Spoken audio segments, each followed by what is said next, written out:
409 කියලා ගිය සැරේ ගොඩක් කට්ටිය වගා කරේ පොල් ගහවල පැත්තේ වැඩි මාස් යන තිබ්බේ 409 කියන V එකකින්. එහෙනම් නාඩු එකක් තමයි ඒක මේ කන්නට අපි දාන්නේ නැහැ. ලබන කන්නේ බලමු නේද? එහෙනම් ඊට අමතරව BG 311 කියලා බාස්මති එකක් තියෙනවා. මේකේ විශේෂත්වයක් තියෙනවා. විශේෂත්වය තමයි රටෙන් භාගයට මොකක්ද තියෙන ලෙඩේ? සීනි. බත් කන්න එපා කියලා කියන්නේ. එහෙනම් බත් කන්න නැතුව පුළුවන් ජීවත් වෙන්න. හැබැයි පුරුදු වෙලා තියෙන බත් කන්නමනේ. බත් ඕනේ මම නිින්ද යන්නේ නැහැ නැත්තම්. නිින්ද යන්නේ නැත්තම් බත් කෑවේ නැත්තම් අවුලක්. ඒ හින්දා අපි කියනවා බත් කනවා නම් මෙන්න මේ බාස්මති එක කාපුවාම ඇඟට සීනි එන ප්‍රමාණය අඩුයි. ඒ හින්දා BG 311 කියන V එක. ඔය V ටික තමයි අපි වගා කරන්න කියන්නේ මේ කන්නේදී වැඩිමල් V වලට යන්න එපා. එහෙනම් V වගා කරන V ටික කිව්වා. ඊට පස්සේ අපි පොහොර භාවිතය පිළිබඳව පොඩ්ඩක් කතා කරමු. ඒ කතා කරපුවම ඇති. පොහොර භාවිතය අනිවාර්යෙන් දැනගන්න ඕනේ. හේතුව අපි මෙච්චර කල් පොහොර කීතරයිද ගහන්නේ? 3 පාරයිනේ.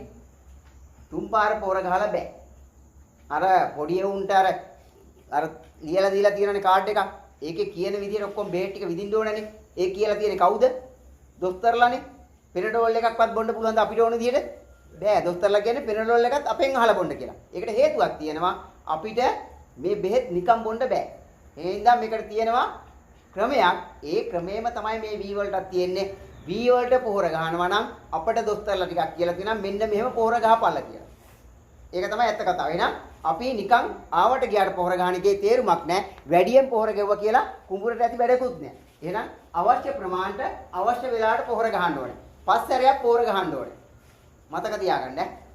ඔය නිකන් ආවට ගියාට පොහොර ගහන්න එපා. මූලික පොහොර ගහන්න ඕනේ නේද? ඉස්සල්ලාම පොහොර එකක් ගහන්න ඕනේ. ඒක ගහන්නේ මොනවද? කැට පොහොර එක TSP කියනවා, මඩ පොහොර කියනවා. ඒක ගහන්න ඕනේ.